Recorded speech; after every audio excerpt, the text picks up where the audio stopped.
Hello, everyone, and welcome to the 47th. Dang it, why do we always start without looking it up? The 47th episode of the podcast. I'm going to confidently say that. And this podcast is now named 15 More Minutes. 15 more. Because we had some good stuff today. Yeah. And it was good. And we're talking about grace and having grace in different areas, stewardship. You can tell my voice is a little raspy, so I pray that I have the grace to get through this episode. Me too. So Tyler will be able to mix it and make my voice sound real smooth, But, yeah, we had a little bit of a preview last week. You even said it, step into stewardship on the pod. And when you're on the stage, you were like, who in here watched the podcast? Yeah, shout out to a lot of people. There was a lot of hands. I was like playing a joke in my head, like, haha, nobody. But then so many people raised their hand. I was like, oh, okay, cool, my bad. Okay, good. So shout out to everybody watching the podcast. Yes, shout out to you guys. Yeah, a couple people came to me. They were like, oh, you don't have to call it more than 5 minutes, 5 more minute podcast this week. Like multiple people. They said that? Yes. What a betrayal. Oh, man. Yeah, going 15 minutes over on Super Bowl Sunday. That's passion. Bold right move. There. That's passion right there. God gave me the grace for it today. Yeah, you know? and I was looking back, ain't nobody was leaving. They really wanted it. Yeah. So it's good. Well, it was difficult. I mean, I think it was 46. And like most of that was like leftover from last week, the stewardship part. And so then I'm like, oh, I just now really started. My message today was about grace. It really wasn't about stewardship. That was last week's. Yeah. So you're playing catch up every week. We're just playing catch up. Yeah. This is the leftovers. It's good. Everyone's so great. And the podcast is supposed to catch the leftovers, but there's even more. They go on Sunday, you know? So yeah, stepping into stewardship today. I feel like maybe it's just because we've had so many conversations about this, but like each point that we talk about it, it's just the focus of my life at this moment. You know what I mean? And I think this is a good time in the year for a lot of people as well. Yeah. You know, I think God is. I mean, I definitely think, of course, whatever we talk about, that's going to be something that we're all more just aware of.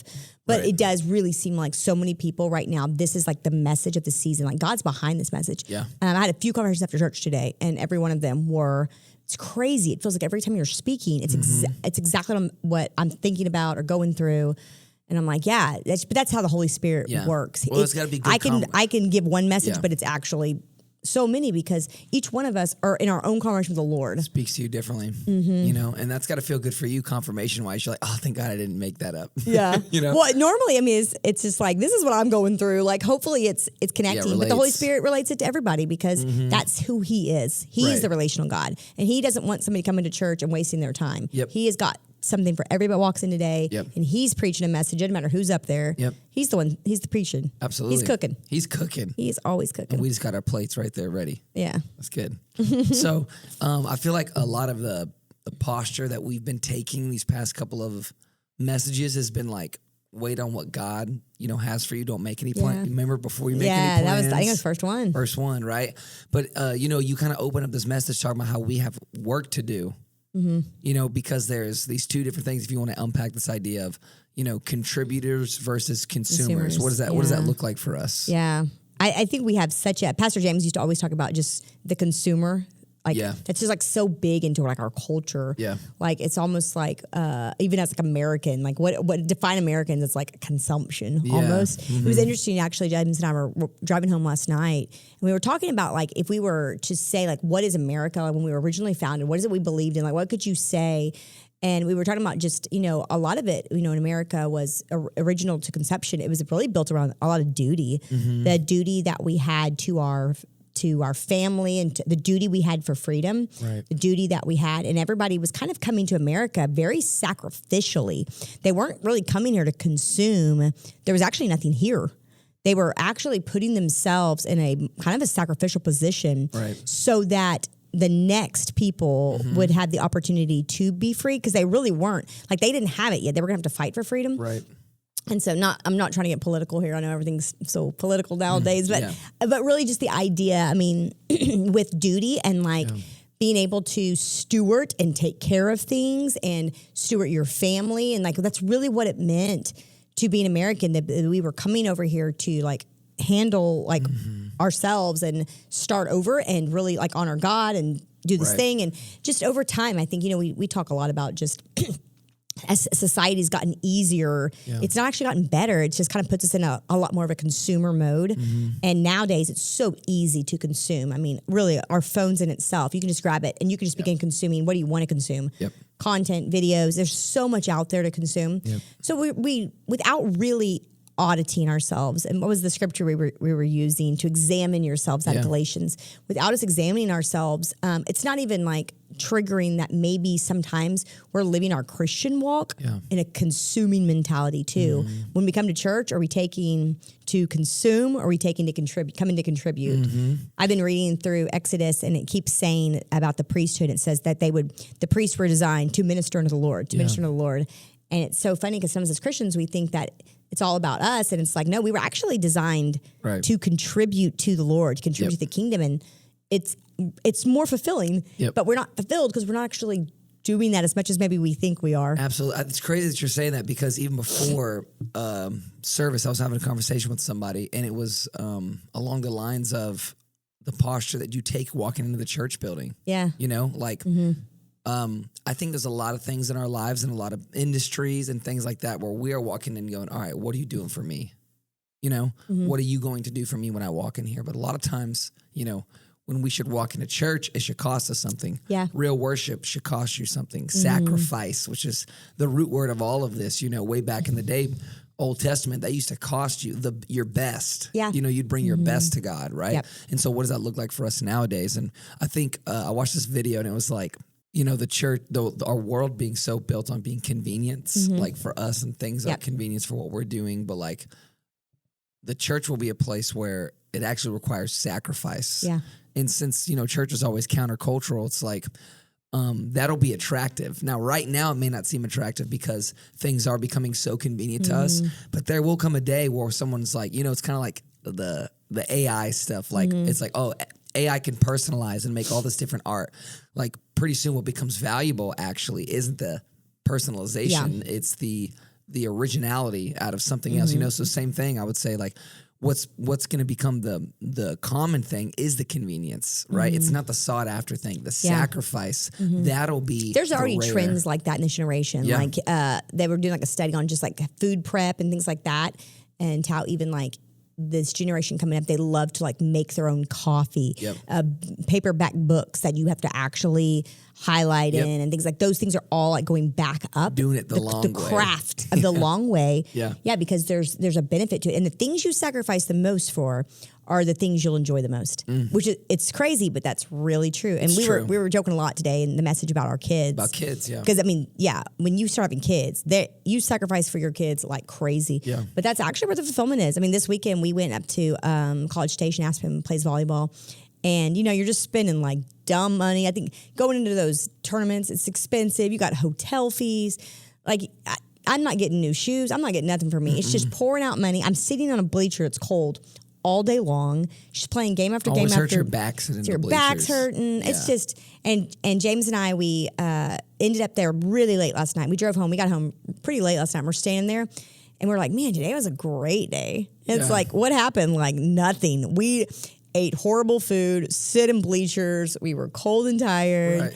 She even lost a couple of her games, you know? And it's like, that was a great day. Because why? Because we were sacrificing and contributing and just not thinking about ourselves. We go to Belize, it's the same thing. Every year it's like, well, it's the best week ever. There's like no drama. And it's like, yeah, because you didn't think about you all week. She gonna say that again real quick one time. You didn't think about you this week. That's why there was no drama. That's true. That's true. You were clocking them. Let's go. We'll get to clocking. Right.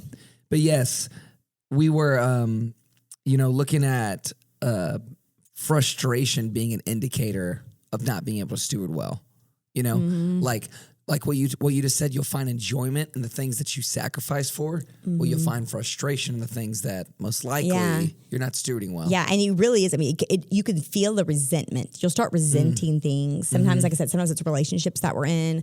Or it might be our job. When you start resenting your job, it's probably because you're not showing up.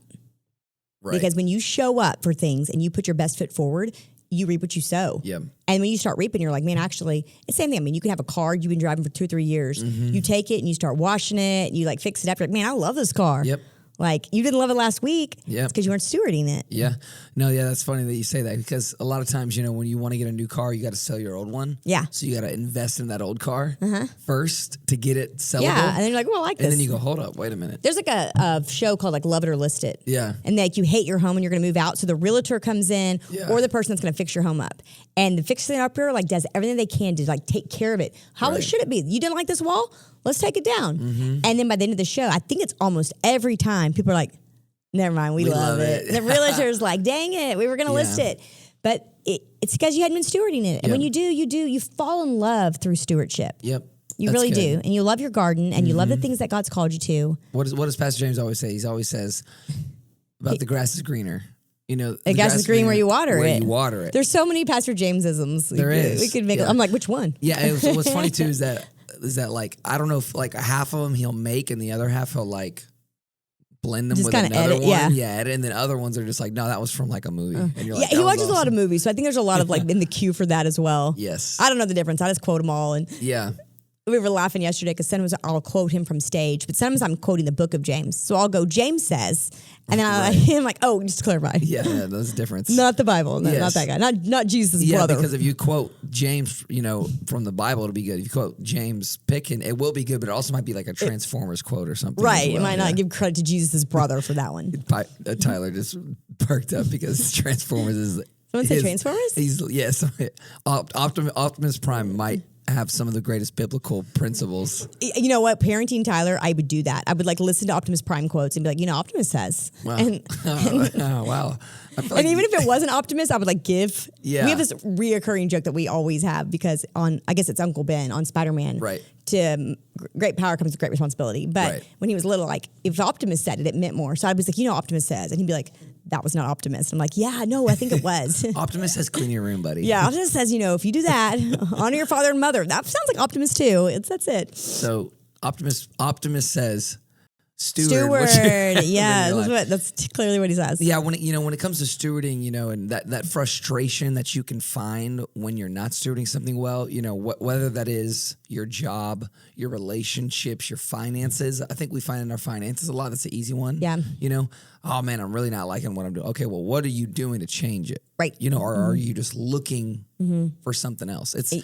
Even when you're going backwards, stewarding backwards still feels better than incorrectly stewarding forwards. Yep. It's crazy. And anytime someone starts taking something seriously, their health, their job, their car, their whatever it is, they all of a sudden are happier, they're more fulfilled. Yep. And that creates this momentum in their life. Like stewardship creates momentum. Stewarding your body, your health. Yep. Right? That's what they say. Like, when you wake up, make your bed.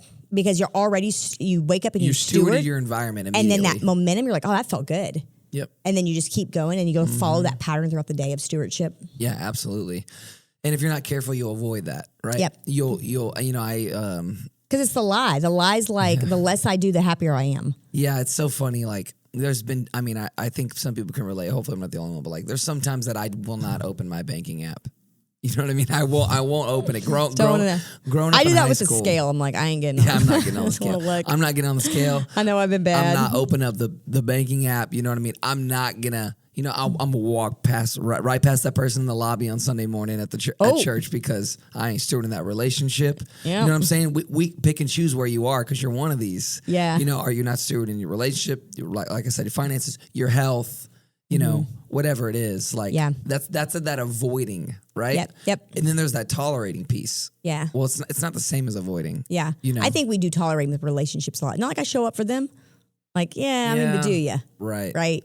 Yeah, for sure. Like you do are we doing the bare minimum? Like you're just kind of like gritting your teeth and like pushing through. That's not the same, really, as like stewarding intentionally. Right. What could God do if you were able to steward that correctly? You know. And then I think the third one you were like was ignoring. Yeah. Like this ain't even my thing. Yeah. Like that's not avoiding. Avoiding is like. You know what I mean? That's like making up some excuses and like that's not my thing or this is why this is that. So you're like aware of it and you're like specifically going around it. Right. Ignoring is like I'm so disengaged and not taking responsibility, that I ain't going to look. Yes. Like, ain't even like it's there. Yeah. I would say in a good analogy is that avoiding is not getting on the scale. Ignoring is like throwing away the scale. Or, you know what I mean? Like that seems to be the parallel. But yeah. And then you move on in the message to, the parable of the talents, right? Which is, first of all, hand-plucked, the greatest stewardship.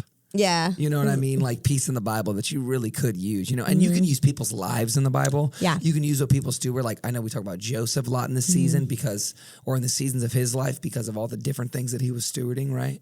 But I think that when it comes to stewarding as a parable or whatever it is, this parable of talents is so good. Yeah. Because, and I like that you use gold bars because talents are kind of confusing for. Right. Especially since we've been in the series, like your gifts or your talents. Right. Yeah. Which is, that's a good thing too, right? Yeah. Stewarding like your actual talents. That could be a piece of it, But yeah, how many times are we the one that is, actually, before I jump into that, I like the according to their gift. Yeah. That piece of it, you're like, asterisk. This is not even really a big part of it, but. There's so many times, like, as I'm going through scripture, I'm reading it live, I'm like, well, hold on. Should I? Hold on, I'm this will like, preach real quick. Focus, lock in, like, don't do it. But so I was like, there was like 3 things I skipped over, but that one I was like, just so we're clear, I have to say this. Let's spend a little bit of time there. Okay. That according to your gifts. Yeah. Right?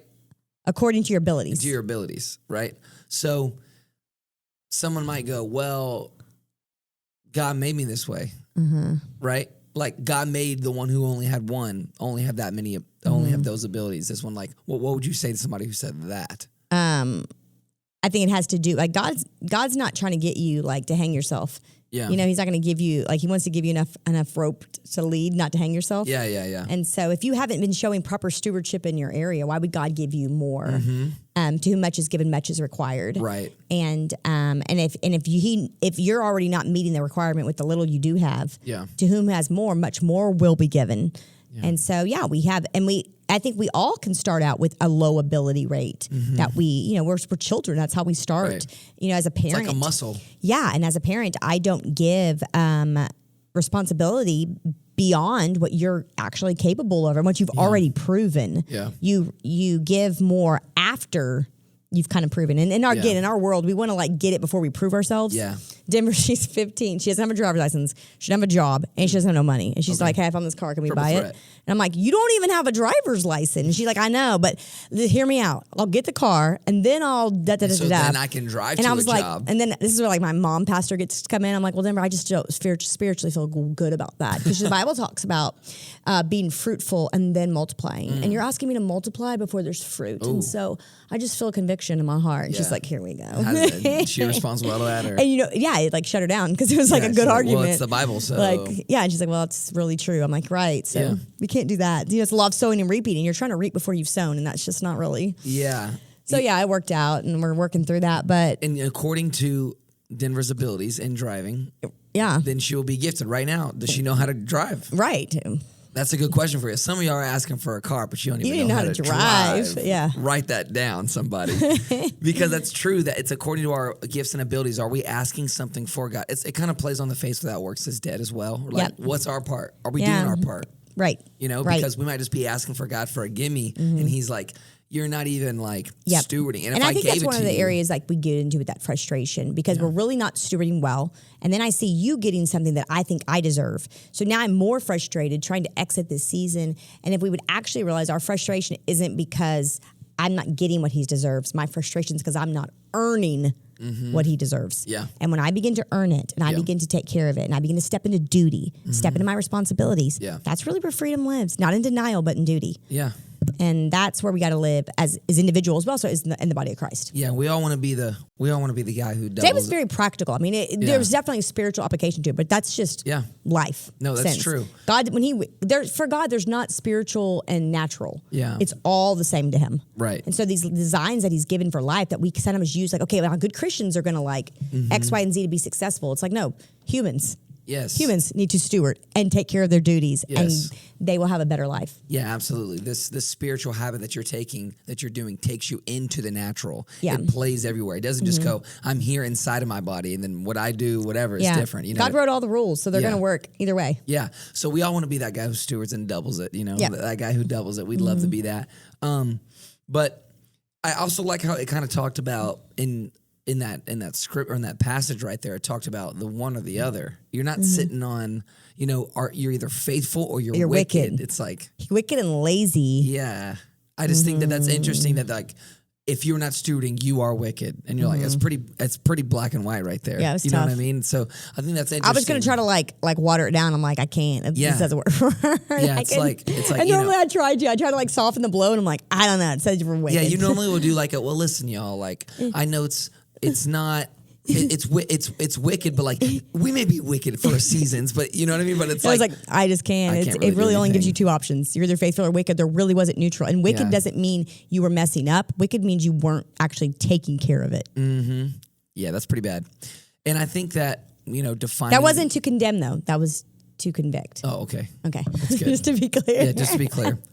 And I think it's grace, right? We have grace. So right. God's going to show us, but grace isn't to stay here. It's so we can move forward. Well, that grace, what you're saying, that's a good way, because you even brought up that definition of stewardship. What is that? It's like the grace of God, the power of God to pull it off. Pull it off, yeah. That's good. I think that's a good thing. It's that phrase that people say that they're like, it sounds really good, but it's not true, which we've been saying it, or we addressed it recently, which is like, God will never give you something that you can't handle. Right. It's like, well, God will give you the strength to be able to endure the things that he puts in your path. Yeah. That's the truth. Yeah. It's not like and we'll go, something's in front of us, we'll go, see that? I can't lift that.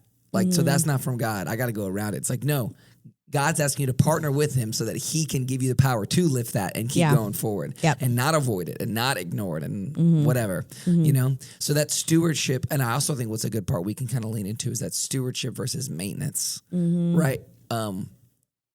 Recently at work, we talked a lot about our different things that we're doing, restructuring and, building some good definitions of our core values here at church. And one of the things that we had to do recently was like, how do we measure success? So even in my creative department, talking with my boys behind the cameras and trying to be like, hey, how do we measure success? And one of the things is, are you pushing ideas over maintaining tasks? Right. Right. And that's, of course, at a job, but can we take that in our lives? Are we just playing maintenance mode with everything? Or are we like, all right, let me, and I want to say this clearly because there is times in life and there's seasons where you get to really dedicate on something and then get it somewhere and then it can be maintained for a while. But I think sometimes if we're not careful, we'll go and we'll move all these different pieces in our lives and then we'll try to get it to where it takes the least amount of sacrifice and brings the most convenience for all of us, And that's not true stewardship. True stewardship is like really going through and investing a lot of time and energy and getting the most out of, this parable, right? Like making the most out of what God has given to you. Yeah. Right? And glorifying and honoring him in the process. Because I bet you God gives us a lot of things that we do not glorify and honor him. You know, we turn it towards us, which is funny. But that's true that stewardship is supposed to be an act of worship, an act of sacrifice for your job, for your family, for your kids. Yep. And if we're not careful, we can either point that towards us or we can get into real maintenance mode. Yeah. And so we talked about Paul for a minute, and Paul and his different graces.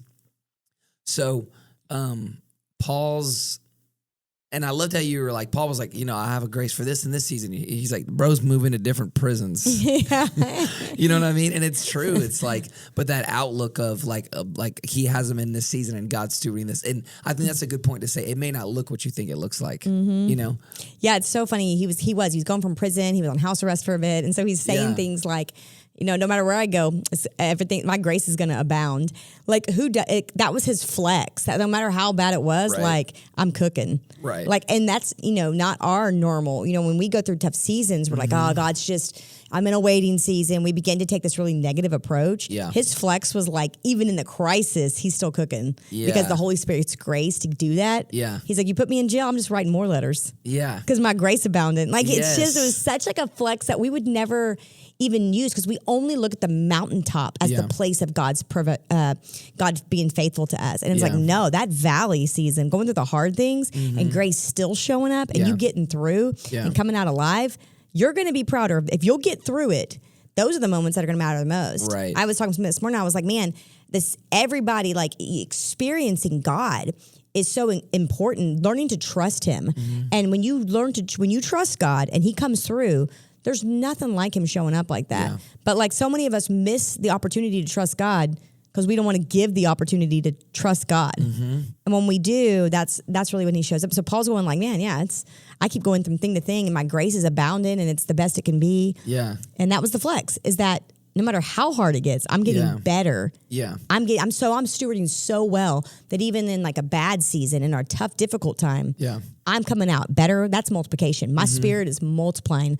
I mean, that's spiritual maturity at like its peak. Yeah. Is you're going through rough seasons and getting better. Right. Sharing the gospel more. Right. Finding more revelation. Yeah.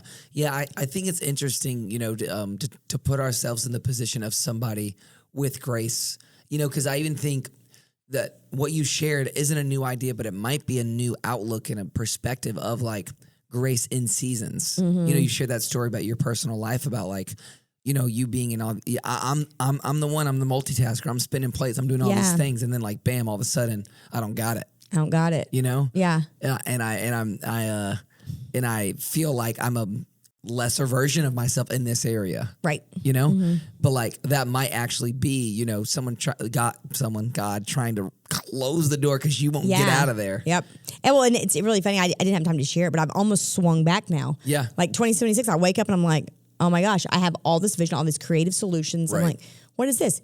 It's a new grace. Yeah. And this month I've been not this month, this is 2026. I've been so overextended, and it's almost like comical right now because I keep being in over my head and I'm like, oh, I don't got it. Yeah. And I am like living like this. Yeah. And it's like every single time I'm like, okay, Lord. And then just whatever I need. And if I don't worry about tomorrow, guess what? I'm going to have exactly what I need for today because I'm in a rhythm of grace, and you can feel it when you're in it because there's like a current, and you're in a current. Yeah. And sometimes we fight against the current, but that's actually us fighting against where God has given us this ability and this grace to push through. Yeah. So we'll either fight against the current because we don't want to be in that river, or that current has stopped and now we're stagnant and we're not willing to go like that current is done, moved on. This is no longer a river. This is a swamp. Right. And the water ain't moving. Yep. Yeah. And it's not moving through us, and we're not, being able to be in a position of like correct, us being able to have that grace and letting that flow through us, like it keeps us moving forward. Yeah, there should be movement. If there's not movement, then we got to question ourselves. Either we need to get some grace and we haven't asked for any. So God's like, no, I'm trying to send the current. Why don't you ask for it to come back so you can jump in it? Or it's a good sign that God's like, no, I've moved it. You got to get out of this river and go to this one. Yeah. We were traveling not too long ago, and the kids were asking me the difference between like a river and a bayou. And I was like, I don't know. Let me look it up.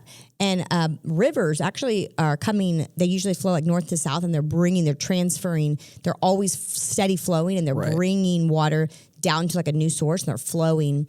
Where bayous, they don't have enough current, and so they actually come and they sit a lot of times, and they can get really stagnant and like fester.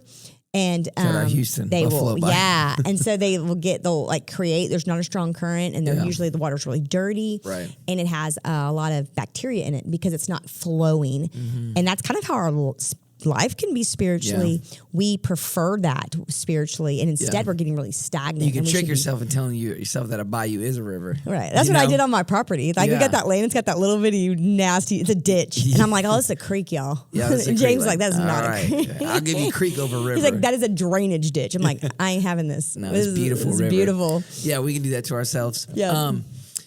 So I guess I have a question for.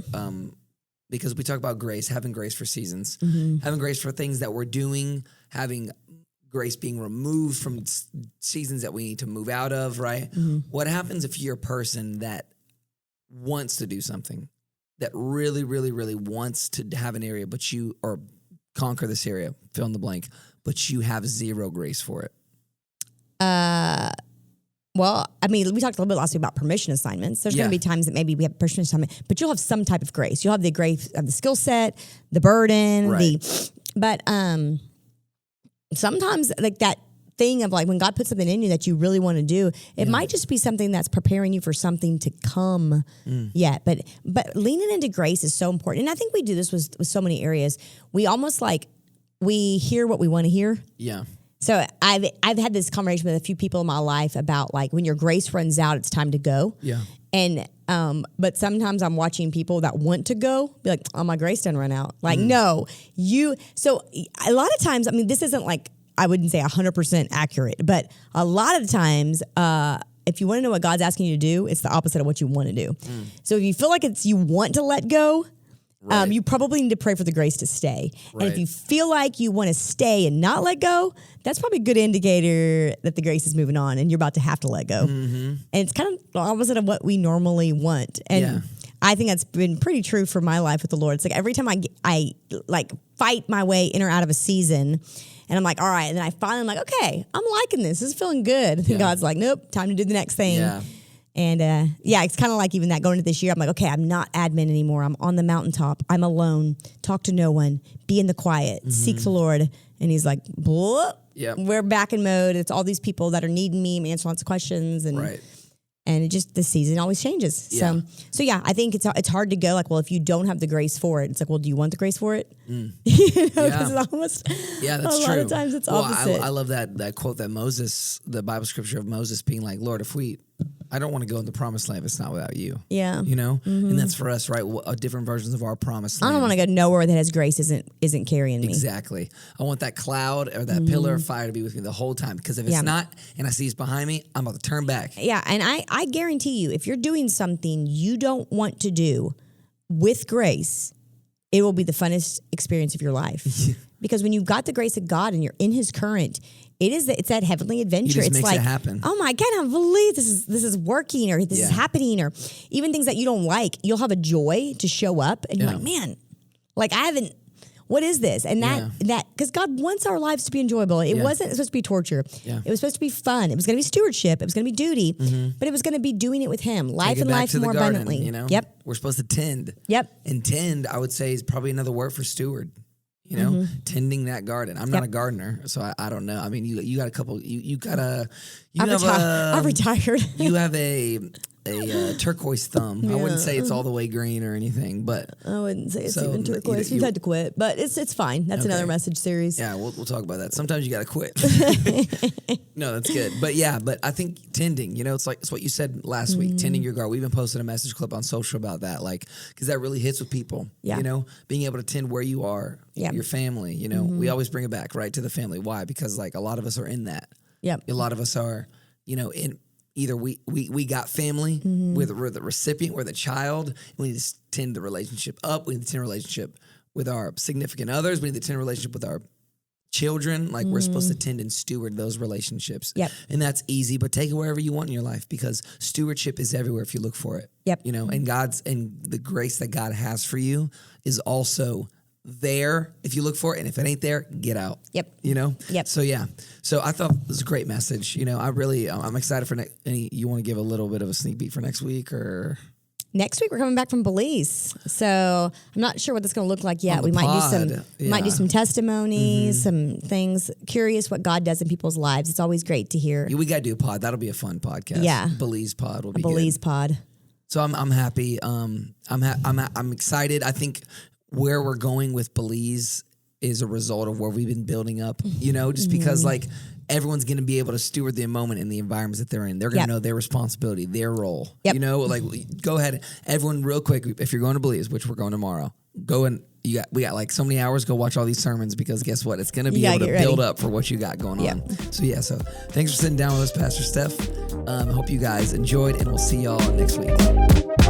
If you want to check out full messages, you can find us at LS Church on all podcast platforms. And you can watch full services with worship at LS Church Alvin on YouTube.